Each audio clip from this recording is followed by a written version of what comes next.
Lieutenant Sarah Chen stared at her screen in disbelief. The coffee in her mug had gone cold hours ago, but she hadn't noticed. The sensor array at monitoring station Delta 7 had picked up something that shouldn't exist. Computer. Run diagnostic. On sensor array number 4, she said, her voice steady despite the growing knot in her stomach. Diagnostic complete. All systems functioning normally, the computer replied in its calm, artificial voice. Sarah leaned back in her chair and rubbed her tired eyes. She had been on duty for 18 hours straight, covering for her sick colleague. Maybe she was just seeing things, but the readings were still there, glowing on her screen like an angry red warning. A massive ship had appeared at the edge of human space. It was big, really big.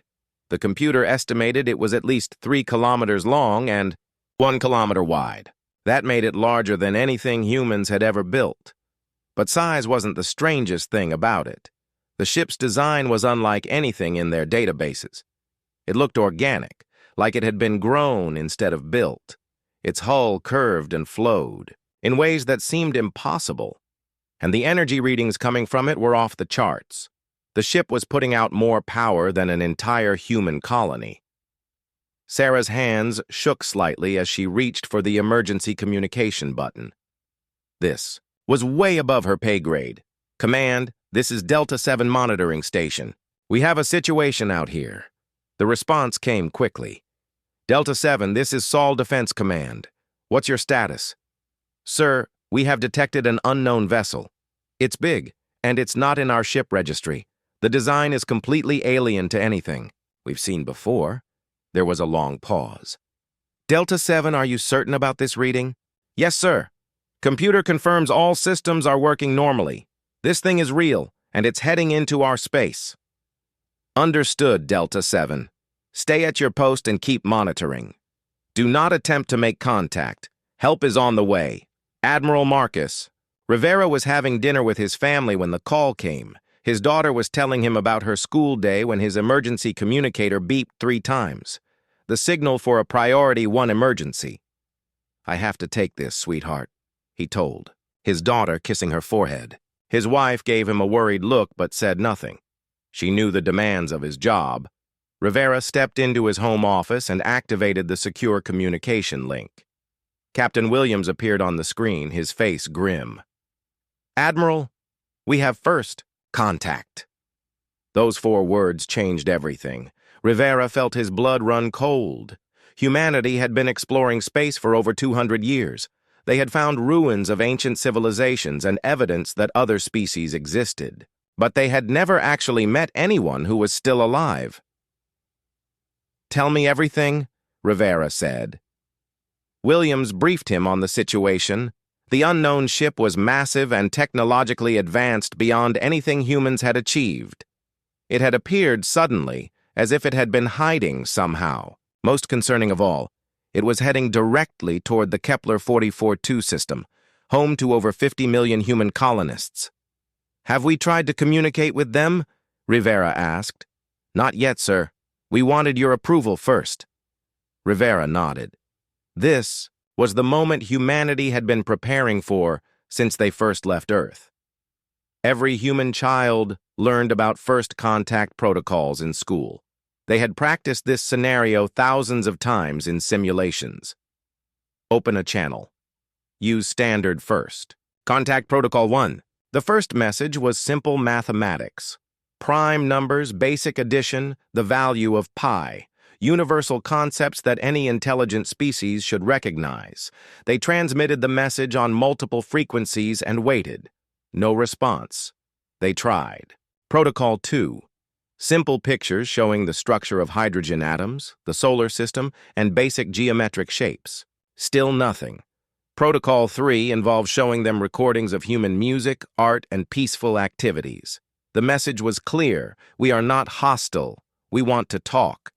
The alien ship continued its approach toward human space. It didn't slow down or change course. It was as if their messages didn't exist. Hours passed.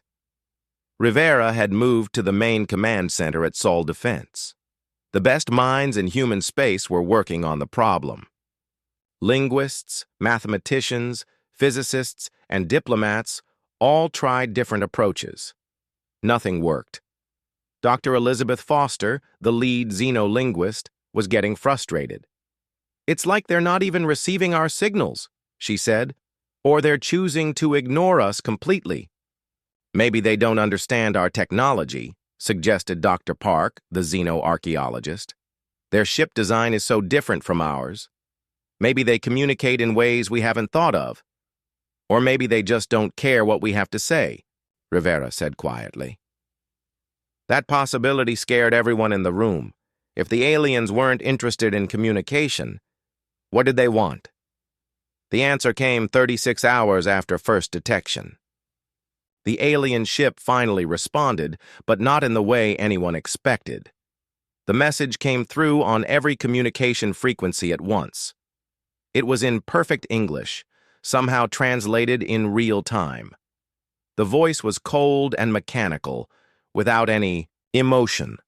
"Inferior species detected. You will surrender your territories immediately. Resistance will result in complete extinction. You have been warned." The message repeated 3 times, then stopped. The command center fell silent. Everyone stared at the speakers as if they might take back what they had just heard. "Did they just—" Dr. Foster started to say, then stopped. "They declared war on us," Rivera finished, "without even knowing who we are or what we're capable of." Commander Elena Vasquez, the head of fleet operations, spoke up. "Admiral, we need to know what we're dealing with. I request permission to send a reconnaissance mission." Rivera thought about it. Sending ships toward the alien vessel could be seen as an aggressive act. But they needed information. They needed to know if humanity was about to face extinction. Permission granted. But stay outside weapon range. We don't know what they're capable of. The alien ship continued toward Kepler 442. Its speed was constant, its path unwavering. It would reach the system in 3 days. Rivera looked around the command center at all the worried faces. These people represented the best of humanity. They were smart, dedicated, and brave. But were they enough to face whatever was coming? He thought about his daughter and wife at home. He thought about the 50 million people in the Kepler system who had no idea their lives were about to change forever. He thought about Earth and Mars and all the human colonies scattered across dozens of star systems. For the first time in over 200 years of space exploration, humanity was not alone. But their new neighbors didn't seem interested in being friends. The alien ship had called them an inferior species. They demanded surrender without negotiation. They threatened extinction as casually as someone might comment on the weather. Rivera realized that humanity was about to face its greatest test, not against nature or disease or the harsh environment of space. They were about to face something that considered them nothing more than insects to be swept aside. He activated the fleet-wide communication system. Every human ship, station, and colony needed to know what was happening. "This is Admiral Rivera to all human forces. As of this moment, we are in a state of emergency. An unknown alien force has entered our space and demanded our surrender. They have threatened to destroy us if we resist." He paused, thinking about what to say next. "How do you prepare an entire species for possible extinction? We don't know what we're facing yet, but we're going to find out. And whatever happens, we're going to face it together." Rivera out. The die was cast. Humanity's future would be decided in the coming days. Rivera just hoped they were ready for what was coming. Captain Elena Vasquez watched through her ship's viewport as the Thunderbolt Patrol Squadron approached the alien vessel. 3 of humanity's best destroyers, armed with the latest weapons and crewed by experienced veterans. They had orders to observe and gather intelligence, but everyone knew they might have to fight. "Thunderbolt leader to command," came the voice of Captain Rodriguez over the communications system. "We are approaching the target. Distance 50,000 kilometers and closing." Vasquez sat in the command center aboard the battleship Defiance.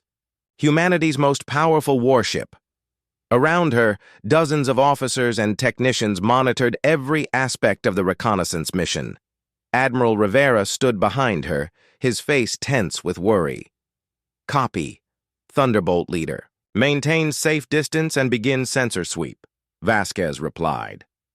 The alien ship filled their screens as the patrol squadron moved closer. It was even more impressive up close.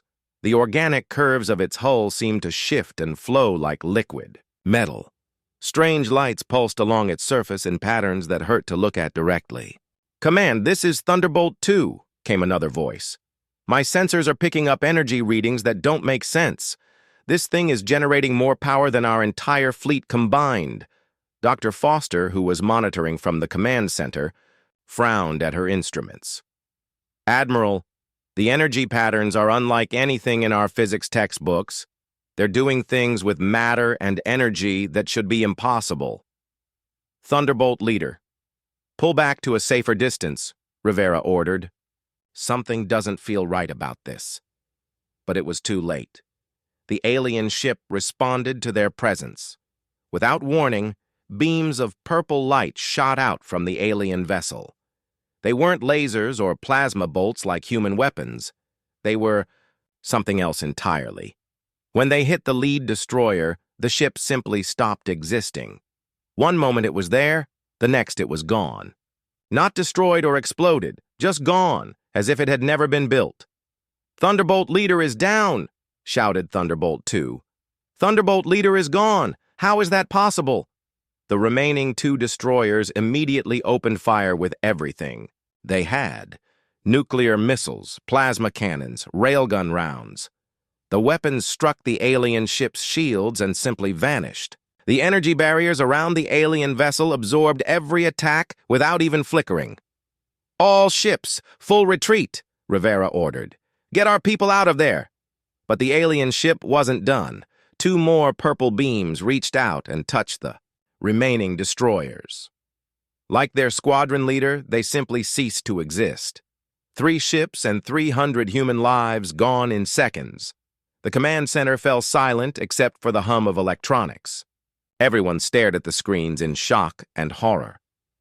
"Did we just watch 3 ships get erased from existence?" Dr. Foster whispered. "That's exactly what we watched," Rivera replied, his voice hollow. "And we couldn't even scratch their shields." "Captain." Vasquez checked her instruments again, hoping she had missed something. But the readings were clear. The alien ship had destroyed 3 warships without taking any damage at all. Their weapons had been completely useless. "Admiral," she said quietly, "if this is just one ship and they have more—" Rivera nodded grimly. "Get me a communication line to Earth. We need to start evacuation procedures for the outer colonies." Over the next several hours, more information trickled in from other monitoring stations. Long-range sensors had detected additional alien ships at the edge of human space, not just 1 or 2, hundreds of them, maybe thousands. Dr. Park had been studying the alien communication patterns since first contact. He had bad news to report. "Admiral, I've been analyzing their language and comparing it to archaeological records. I think I know who these aliens are." "Tell me," Rivera said. "They call themselves the Hegemony. I found references to them in ruins on 3 different worlds. Ancient species tried to leave warnings about them. The Hegemony travels across the galaxy conquering other civilizations. They've been doing it for thousands of years." Dr. Foster looked up from her computer. "How many civilizations have they conquered?" Dr. Park's face was pale. "According to the ruins, hundreds, maybe thousands. Some species surrender immediately when they see hegemony ships. Others try to fight. The result is always the same: complete conquest or total extinction." Rivera felt sick to his stomach. How long did the other species last once the hegemony arrived? The longest resistance lasted 6 months. Most fell within weeks. A few species were completely destroyed in days. The implications were staggering. Humanity faced an enemy that had been conquering the galaxy since before humans had learned to make fire. They had technology that seemed to break the laws of physics. They had fleets that numbered in the thousands. "Sir," Captain Vasquez said, "I'm receiving reports from colonies across human space. Hegemony ships have appeared in 17 different systems. They're not just attacking military targets. They're demanding surrender from civilian populations." Rivera closed his eyes. This wasn't just war. It was systematic conquest on a scale humanity had never imagined. "What are their demands?" he asked. "Complete surrender of all human territories. All human military forces must disband immediately. Human governments must submit to hegemony authority. Any resistance will result in planetary sterilization. The alien ultimatum was clear and simple: submit or die." Rivera looked around the command center at the faces of his officers. These were good people, smart people, brave people, but they looked lost and frightened. How do you fight an enemy that can erase ships from existence? How do you resist an empire that has conquered thousands of other species? "Admiral," Dr. Foster said, "there's something else. The hegemony sent additional messages to our colonies. They're offering terms for surrender." "What kind of terms?" "Humans will be allowed to live, but as slaves. Our technology will be seized. Our planets will be used for whatever the hegemony wants. Our children will be raised to serve the empire." Rivera felt anger building in his chest. The hegemony didn't just want to conquer humanity. They wanted to break them. They wanted to turn humans into tools for their empire. "Sir," Captain Vasquez said quietly, "maybe we should consider their offer. I hate to say it, but if the choice is between slavery and extinction—" "No." Rivera's voice was firm. "I won't condemn our children to lives of slavery. There has to be another way." "But Admiral," Dr. Park said, "every other species thought the same thing. They all believed they could find a way to resist. The hegemony has crushed every attempt at resistance for thousands of years." Rivera stood up and walked to the main display screen. It showed the positions of hegemony ships throughout human space. There were so many red dots it looked like a disease spreading across the star map. The rational part of his mind told him that resistance was hopeless. The hegemony had better technology, more ships, and thousands of years of experience, conquering other species. Humanity had been in space for only 2 centuries. They were children compared to this ancient empire. But another part of his mind, the part that remembered human history, refused to accept defeat. Humans had faced impossible odds before. They had survived ice ages, plagues, and wars that should have destroyed them. They had always found a way to adapt and overcome. "Captain Vasquez," he said, "I want you to take a small team and get as close to one of those ships as possible. We need to learn everything we can about their technology and tactics." "Sir, that's a suicide mission. You saw what happened to the Thunderbolt Squadron." "Maybe. But we can't fight what we don't understand, and I refuse to surrender humanity's future without a fight." Vasquez saluted. "Yes, sir. I'll prepare for departure immediately." Rivera turned to address the entire command center. "I know this looks hopeless. I know we're facing an enemy that seems unbeatable. But we're human. We don't give up. We don't surrender. And we don't accept that anything is impossible." He paused, looking at each face in the room. "The hegemony thinks we're just another inferior species to be conquered or destroyed. They're about to learn that humans are different. We're about to show them what happens when you threaten our families, our homes, and our freedom." Rivera activated the fleet communication system one more time. "This is Admiral Rivera to all human forces. The hegemony has given us a choice between slavery and extinction. I say we give them a third option. We show them what humanity is made of. All ships, prepare for battle stations. We're going to war." Captain Elena Vasquez crept through the asteroid field in her modified stealth ship, the Shadow Runner. 3 days had passed since Admiral Rivera gave her the impossible mission of getting close to a hegemony vessel. 3 days of careful planning, preparation, and saying goodbye to people she might never see again. Her ship was barely larger than a fighter, packed with every sensor and recording device the engineers could fit. If she was going to die gathering intelligence, at least the information would be useful to someone. "Shadowrunner to command," she whispered into her communicator. "I'm approaching the target. Distance 30 kilometers and closing." The hegemony ship floated in space like a sleeping giant. This one was smaller than the massive vessel that had destroyed the Thunderbolt squadron, but it was still twice the size of humanity's largest battleship. Strange lights pulsed along its organic hull in hypnotic patterns. "Copy, Shadowrunner.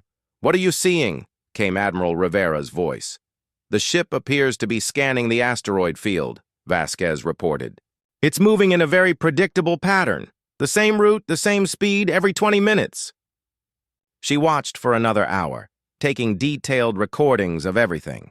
The alien ship was methodical in its movements, almost mechanical. There was no variation in its patrol pattern, no random changes to keep potential enemies guessing. "Command, I'm seeing something interesting. This ship fights like it's following a computer program. Everything is precise and predictable. They're not adapting their tactics at all." "Explain," Rivera said. "When they destroyed our ships, they used the exact same type of beam weapon each time. Same power level, same targeting pattern. They didn't try different weapons or different approaches. It's like they have one solution for every problem." Vasquez continued watching and recording. The more she observed, the more patterns she noticed. The hegemony ship responded to threats in exactly the same way every time. When a large asteroid drifted too close, they destroyed it with their energy beams. When smaller rocks approached, they used their shields to push them away. The response was always identical. "Command, I think I understand something about these aliens. They've been winning for so long that they've stopped thinking creatively. They just use overwhelming force because it always works." "Are you saying they're predictable?" Rivera asked. "More than that, sir. I think they're lazy. They have such superior technology that they don't need to be clever. They just point their weapons and win." Vasquez was about to report more observations when something unexpected happened. A human cargo ship appeared on her sensors, drifting through the asteroid field with no power signature. It looked like a derelict vessel. The hegemony ship immediately changed course to investigate. Vasquez watched as they approached the cargo ship and began scanning it with energy beams. "Command, there's a civilian vessel in the area. The aliens are investigating it now." What happened next surprised everyone. Instead of destroying the cargo ship immediately, the hegemony vessel spent several minutes examining it. They seemed curious about human technology, even though it was primitive compared to their own.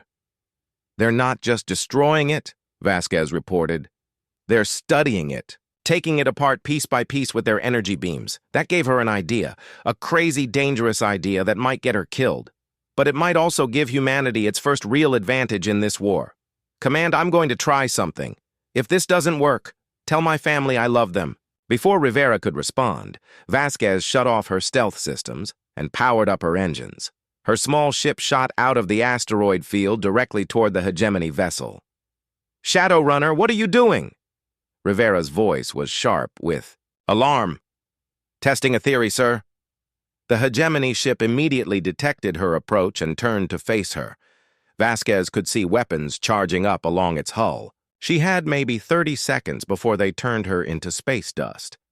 But instead of firing immediately, the alien ship hesitated. Just like with the cargo vessel, they seemed curious about this small human ship approaching them alone. They began scanning her with energy beams, trying to understand what she was doing. That hesitation was exactly what Vasquez had hoped for. The hegemony was used to enemies that either ran away in terror or charged at them with everything they had. They didn't know how to react to a single small ship approaching calmly. She transmitted a simple message on all frequencies. "I want to talk." The alien spent precious seconds trying to decode her transmission and understand her intentions. Those seconds gave Vasquez time to get much closer than any human ship had managed before. When the hegemony finally decided to destroy her, she was ready. At the last second, she fired her ship's entire missile payload directly at their hull and immediately activated her emergency thruster to change course. The missiles were nothing special. Standard human warheads that couldn't penetrate hegemony shields. But that wasn't the point. The point was to see exactly how their defenses worked when they were surprised. The alien shields absorbed the missiles easily, but Vasquez's sensors recorded everything. She saw exactly how the energy barriers operated, how they detected incoming threats, and most importantly, how they recovered after each impact. "Got it!" she shouted into her communicator. "Command, their shields have a recharge cycle. After they absorb an attack, there's a 3-second window where they're vulnerable." The hegemony ship fired its energy beams at her, but Vasquez was already accelerating away at maximum speed. The purple beams missed her by mere meters, close enough that her ship's hull started to buckle from the heat. "Shadowrunner, get out." "Of there!" Rivera ordered. "Already running, sir. But I got what we came for." Vasquez escaped into the asteroid field as the hegemony ship tried to follow. But their larger vessel couldn't navigate the tight spaces between the rocks as easily as her small ship. She disappeared into the maze of asteroids and activated her stealth systems again. Hours later, she arrived back at the human fleet with the most valuable intelligence humanity had gathered since the war began. The engineering teams immediately began analyzing her sensor recordings. Chief Engineer Rosa Martinez was the first to understand the implications. "Admiral, this changes everything. Their shields aren't as perfect as we thought." "Explain," Rivera said. "The shields work by absorbing energy and redistributing it across the entire defensive grid, but there's a processing delay. For about 3 seconds after each major impact, sections of the shield grid go offline to prevent overload." Dr. Foster looked up from her computer. 3 seconds isn't very long. What can we do with that?" Martinez smiled grimly. "More than you might think. If we can hit them with multiple attacks in sequence, we can overwhelm their defenses. But our weapons can't penetrate their shields even during the vulnerable period," Captain Vasquez pointed out. "Our energy weapons can't," Martinez agreed. "But who says we need to use energy weapons?" She pulled up a holographic display showing various human ships and equipment. "We have thousands of civilian vessels throughout human space, cargo ships, mining vessels, construction equipment. Most of them aren't armed, but they don't need to be." "You're talking about ramming attacks," Rivera said. "Exactly. Their shields are designed to absorb energy weapons and deflect projectiles. But they're not designed to handle something as crude as a large mass traveling at high speed, especially if that mass hits during their vulnerable window." The idea was insane. It meant asking civilian crews to pilot their ships directly into alien vessels knowing they probably wouldn't survive, but it might be humanity's only chance. "There's something else," Vasquez added. "During my reconnaissance, I noticed that they always respond to threats the same way. They don't adapt their tactics. If we can predict their responses, we can use their own predictability against them." Dr. Park had been studying hegemony communications intercepts. "Captain Vasquez is right. I've been analyzing their battle reports to each other. They describe every engagement in exactly the same terms. Standard elimination protocol applied. Resistance neutralized using conventional methods. They don't even have words for unconventional tactics." Rivera looked around the room at his officers. For the first time since this war began, he saw something other than fear in their eyes. He saw hope. "Are you telling me that an empire that has conquered thousands of species has never learned to think outside the box?" "That's exactly what we're telling you," Martinez said. "They've gotten so used to winning through superior technology that they've forgotten how to actually fight." Rivera thought about it. The plan was desperate and would cost many lives. But doing nothing would cost even more lives. And there was something appealing about the idea of using human creativity against alien superiority. Chief Martinez, how long would it take to modify our civilian ships for ramming attacks? With the whole fleet working together? Maybe 2 days. Do it. And I want every ship captain in the fleet to start thinking of the most unconventional tactics they can imagine. If the hegemony expects us to fight like every other species, we're going to disappoint them. As the meeting broke up and officers hurried to their tasks, Rivera felt something he hadn't felt since this war began. He felt like humanity might actually have a chance. The hegemony was about to learn that humans had spent their entire. The Pack Awakens news of the successful attack on the hegemony scout ship spread through human space faster than light itself. Within hours, every colony, every space station, every settlement from the core worlds to the frontier knew the same incredible fact. The aliens could be hurt. Admiral Rivera stood in the main communication center watching reports flood in from across human territory. The response was unlike anything he had ever seen. Not panic or despair, but a fierce determination that made his chest swell with pride. "Admiral, incoming message from the mining colony at Epsilon 7, reported Communications Officer Walsh. They're volunteering their entire fleet of ore, haulers for ramming attacks. Copy that. Next report. Sir, the agricultural station at New Kansas is converting their grain transports into missile platforms. They say if the aliens want their corn, they'll have to pry it from their cold, dead hands." Rivera smiled despite the gravity of the situation. That was exactly the kind of human response he had hoped for. Captain Vasquez entered the communications center with a data pad full of reports. "Admiral, you need to see this. The response from our civilian population is incredible." She handed him the pad. Rivera scrolled through dozens of messages from colonies across human space.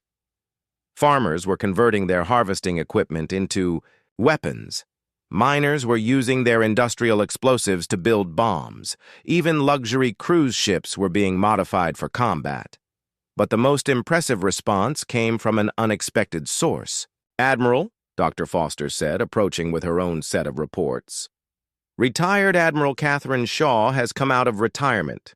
She's coordinating volunteer forces from the Outer Rim colonies." Rivera knew Shaw by reputation. She had commanded the Frontier Defense Forces for 20 years before retiring to write military history. She was known for unconventional tactics and had never lost a battle. "Get me a communication link with Admiral Shaw immediately." The holographic display activated, showing a silver-haired woman in her 70s. But her eyes were sharp and alert, and she wore her old uniform with obvious pride. "Marcus," Shaw said with a slight smile, "I hear you've gotten yourself into quite a situation out here." "Catherine, we need all the help we can get. What's your assessment of our situation?" Shaw's expression became serious. "I've been studying the intelligence reports from Captain Vasquez's reconnaissance mission. The hegemony has a critical weakness that they don't even realize. Which is? They think like an empire. Everything they do is about overwhelming force and intimidation. They've never faced an enemy that thinks like a pack," Rivera frowned. "Explain." "Humans don't fight like individuals, Marcus. We fight like a pack of wolves. When one of us is threatened, all of us respond. When one of us discovers a weakness in the enemy, all of us exploit it immediately. The hegemony has never encountered that kind of collective intelligence." Shaw activated her own display, showing tactical formations and movement patterns. "I've been coordinating with colony defense forces across the Outer Rim. We're not just planning random attacks. We're creating a network of communication and coordination that the hegemony can't understand or counter. What do you need from us?" "Time and information. Every time we engage the enemy, we learn something new. And thanks to our communication networks, what one colony learns, every colony knows within hours. We're evolving our tactics faster than they can adapt to them." Rivera felt hope growing in his chest. This was exactly what humanity needed. Not just brave individuals willing to sacrifice themselves, but a coordinated effort that took advantage of human strengths. Admiral Shaw, I'm putting you in charge of all civilian defense coordination. You have full authority to organize volunteer forces however you see fit. Thank you, Marcus. You won't regret this. Over the next week, reports continued to flood in from across human space. The civilian response to the hegemony invasion was beyond anything the military had planned for. Chief Engineer Martinez had established modification centers at every major shipyard. Civilian vessels were being converted into attack ships at an incredible rate. But more importantly, each modification was being shared immediately with every other shipyard. Admiral, Martinez reported, we've now converted over 3,000 civilian ships for combat operations. But that's not the impressive part. What is? Each shipyard is improving on the modifications. A mining station figured out how to turn cargo containers into guided missiles. An agricultural colony invented a way to use fertilizer as explosive fuel. A tourist station found a way to jam hegemony sensors using modified entertainment systems. Rivera looked at the reports in amazement. Human creativity was solving problems faster than any central command could coordinate. Captain Vasquez had been leading reconnaissance missions against hegemony forces throughout the week. Her reports showed something that made everyone hopeful. Admiral, the aliens are starting to show signs of confusion. Their communications indicate they don't understand what we're doing. How so? Their battle reports keep using phrases like unconventional resistance and unpredictable tactics. They're having trouble categorizing our attacks because we keep changing our methods. Dr. Park had been intercepting and analyzing hegemony communications. His translations revealed something remarkable. Admiral, the aliens are actually arguing among themselves. Some of their commanders are requesting permission to use more destructive weapons. Others are insisting that their standard protocols are sufficient. They're having internal conflicts? Rivera asked. More than that. They're experiencing something they've never dealt with before. Uncertainty. For thousands of years, every species they encountered fought the same way. Either they surrendered immediately, or they used conventional military tactics that the hegemony could easily counter. But we're not doing either of those things. Exactly. We're not surrendering, but we're also not fighting the way they expect. It's causing discord in their ranks. The breakthrough came when Admiral Shaw's forces scored their first major victory. A group of converted mining ships attacked a hegemony vessel using tactics that no military academy would ever teach. Instead of engaging in direct combat, the miners used their industrial equipment to change the battlefield itself. They used gravity manipulators to redirect asteroids. They used matter transporters to beam explosive charges directly onto the alien ship's hull. They even used mining lasers to create clouds of reflective particles that confused the alien sensors. The hegemony ship was destroyed, but more importantly, the entire battle was recorded and broadcast across human space within hours. Admiral, Shaw reported with obvious satisfaction, we've just shown every human colony that the hegemony can be beaten using ordinary industrial equipment. The response has been overwhelming. She was right. Within days of the victory, hegemony forces throughout human space found themselves facing attacks they had never imagined. Construction equipment was used to build massive space traps. Research. Vessels were converted into electronic warfare platforms. Even passenger ships were being used as decoys and distractions. But the most significant development was something the hegemony couldn't see or understand. Admiral, Dr. Foster reported, our communication networks are evolving faster than anyone anticipated. Colonies are sharing tactical information, technical innovations, and strategic coordination in real time. We're fighting this war like a single organism with millions of different parts. Rivera watched the tactical displays showing human forces across dozens of star systems. Each group was fighting independently, but they were all connected. Information flowed between them like neural signals in a vast brain. The hegemony is used to fighting individual species, he realized. They've never faced an entire civilization that shares knowledge instantaneously. Captain Vasquez had been monitoring hegemony communications and movements. Admiral, they're calling in reinforcements. A massive fleet is heading toward our core. Systems? How massive? Thousands of ships, maybe tens of thousands. They're bringing everything they have. Rivera felt a chill run down his spine. If the hegemony was committing their main fleet, it meant they were taking the human threat seriously. It also meant that humanity was about to face the full might of a galactic empire. They're going to try to end this war with overwhelming force, he said. Probably, Vasquez agreed. But Admiral, I think they're making a mistake. How so? They're still thinking like an empire. They're bringing their biggest ships and their most powerful weapons. They're planning to crush us with superior technology. Rivera understood. But we're not going to fight them the way they expect. Exactly. They're bringing a conventional military force to fight an unconventional enemy. They have no idea what they're walking into. Rivera looked around the command center at his officers. These people had changed over the past weeks. They no longer looked like the frightened defenders who had first faced the hegemony threat. They looked like hunters who had found their prey's weakness. Admiral Shaw, he said into the communication system, how many volunteer ships do we have available for the main battle? Shaw's voice came back immediately. Over 50,000 converted, civilian vessels, plus our regular military fleet. But Marcus, it's not just about the ships. Every human colony is now part of our defensive. The new paradigm. The hegemony fleet arrived at the edge of the Sol system, like a dark storm front rolling across space. Admiral Rivera watched the sensor displays as thousands of alien ships took position around humanity's home system.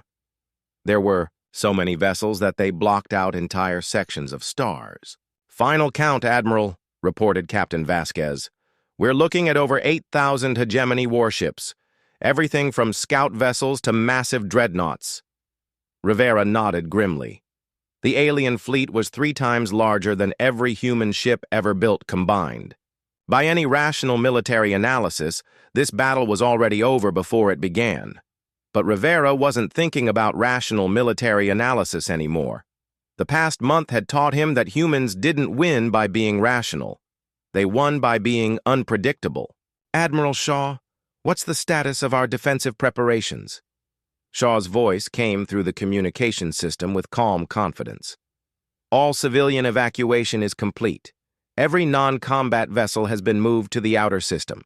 Our volunteer fleet is positioned throughout the asteroid belt and outer planets. We're as ready as we'll ever be. Dr. Foster, any changes in hegemony communications?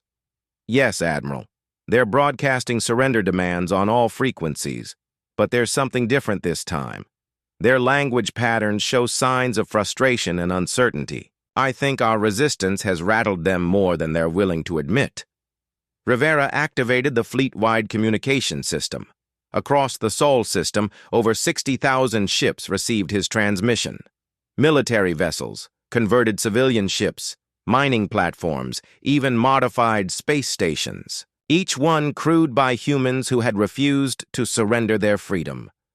This is Admiral Rivera to all human forces. The hegemony has brought their biggest fleet to end our resistance.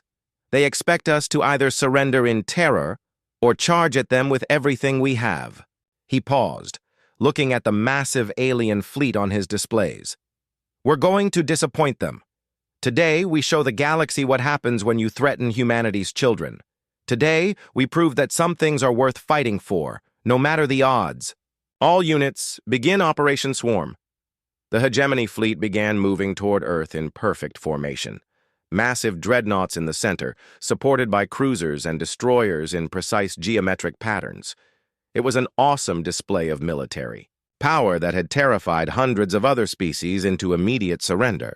But the human response was unlike anything the hegemony had ever encountered. Instead of meeting them head-on, the human fleet seemed to dissolve into chaos. Ships scattered in every direction, moving in patterns that made no tactical sense. Some groups retreated toward the outer planets. Others accelerated directly toward the alien fleet, only to veer away at the last second. Still others simply disappeared behind asteroids and moons. "What are they doing?" demanded Hegemony Admiral Korvax from his flagship. "This isn't a military formation. It looks like complete panic. His tactical officer studied the displays. Sir, their movements appear random. There's no coordination or strategy that we can detect. Then crush them.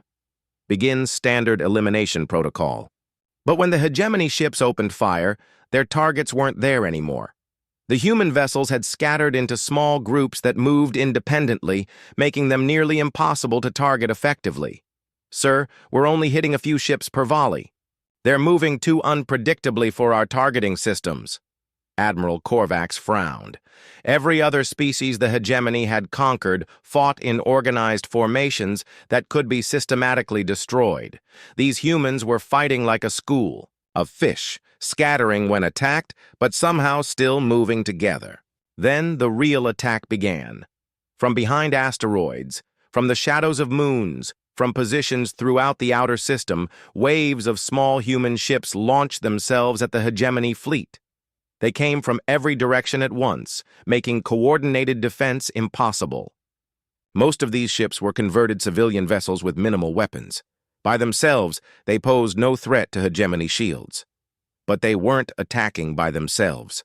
Sir, incoming missiles from the Jupiter orbital platforms. Defensive. Batteries are tracking multiple small craft approaching from the asteroid belt. Admiral, something just exploded inside our formation. I think it was a disguised cargo container. The hegemony found themselves under attack from enemies they couldn't see using weapons they didn't understand. Human forces weren't just using their ships as weapons. They were using everything. Cargo containers filled with explosives drifted innocently through space until they detonated next to alien vessels. Modified mining equipment created artificial asteroid fields that disrupted hegemony formations. Even communication satellites had been turned into kinetic projectiles. "This is impossible!" Admiral Korvax shouted. "How are they coordinating attacks from this many different positions?" The answer was something the hegemony couldn't comprehend. Every human ship, station, and platform in the Sol system was connected. Through communication networks that shared information instantly, when one group spotted a weakness in the alien formation, every other group knew about it within seconds. The humans weren't fighting as separate military units. They were fighting as a single organism with thousands of different parts, each adapting and responding to threats in real time. Commander Torres, leading a group of converted cargo ships, demonstrated exactly how dangerous this coordination could be. His small fleet had been hiding in the shadow of Mars when they received word that hegemony shields were vulnerable for 3 seconds after each energy discharge. All units prepare for synchronized ramming attack. Target the Dreadnought at coordinates 77 Alpha. 20 cargo ships, each loaded with high explosives and piloted by volunteers, accelerated toward their target simultaneously. The hegemony vessel fired its defensive weapons, creating the predicted 3-second window of vulnerability. The cargo ship struck the alien hull with devastating impact, not because human weapons were superior, but because human timing was perfect. The massive hegemony dreadnought, which had conquered dozens of star systems, broke apart under the coordinated assault of modified civilian vessels. "Dreadnought Dominant has been destroyed," came the panicked report from another hegemony ship. "How is that possible?" Admiral Korvax stared at his displays in disbelief. The humans had just destroyed one of their most powerful warships using cargo containers and perfect timing. It was tactically brilliant and completely insane. "All ships, maintain formation and continue advance toward Earth," he ordered. "These primitives cannot maintain this level of resistance, but the human attacks only intensified." Admiral Shaw had positioned groups of ships throughout the outer system, each one waiting for the perfect moment to strike. As the hegemony fleet advanced, they found themselves under constant harassment from every direction. Dr. Park, monitoring communications from his research vessel, made a discovery that changed everything. "Admiral Rivera, I'm intercepting internal hegemony communications. They're arguing among themselves. Some commanders want to retreat and call for reinforcements. Others are demanding permission to use planet-killing weapons. What's stopping them? Us. We're fighting so unconventionally that they can't decide how to respond. Their standard protocols don't cover enemies who attack with cargo ships and mining equipment. Rivera realized that humanity had achieved something unprecedented. They had confused a galactic empire. The hegemony was paralyzed by uncertainty, unable to adapt to tactics they had never encountered. That's when Captain Vasquez executed the most audacious plan of the entire war. Admiral, requesting permission to implement the Torres Gambit. Rivera knew what she meant. It was named after Commander Torres, who had suggested using captured alien technology against its creators. The plan was simple in concept but insane in execution. Permission granted. Good luck, Captain.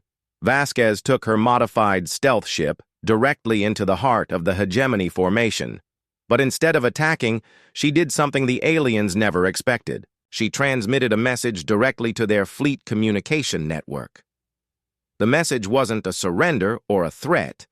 It was a tactical analysis of every weakness the humans had discovered in hegemony technology and strategy, complete with detailed explanations of how to exploit those weaknesses. But here was the brilliant part. She transmitted it in the hegemony's own language, using their own communication protocols. Suddenly, every ship in the alien fleet received detailed instructions on how their enemies were defeating them. The information spread through their network like a virus, creating chaos and confusion among their ranks. Sir, we're receiving tactical data about our own vulnerabilities. How are the humans accessing our communication networks? Admiral, some of our ships are requesting new orders. They say the current battle plan is flawed. For the first time in thousands of years, the hegemony fleet began to doubt itself. Ships broke formation as individual commanders tried to implement new defensive strategies. Some vessels retreated while others advanced, creating gaps in their defenses that human forces immediately exploited. The battle raged for hours, but the outcome was no longer in doubt. The hegemony had brought overwhelming force to crush human resistance. Instead, they found themselves fighting an enemy that turned their own.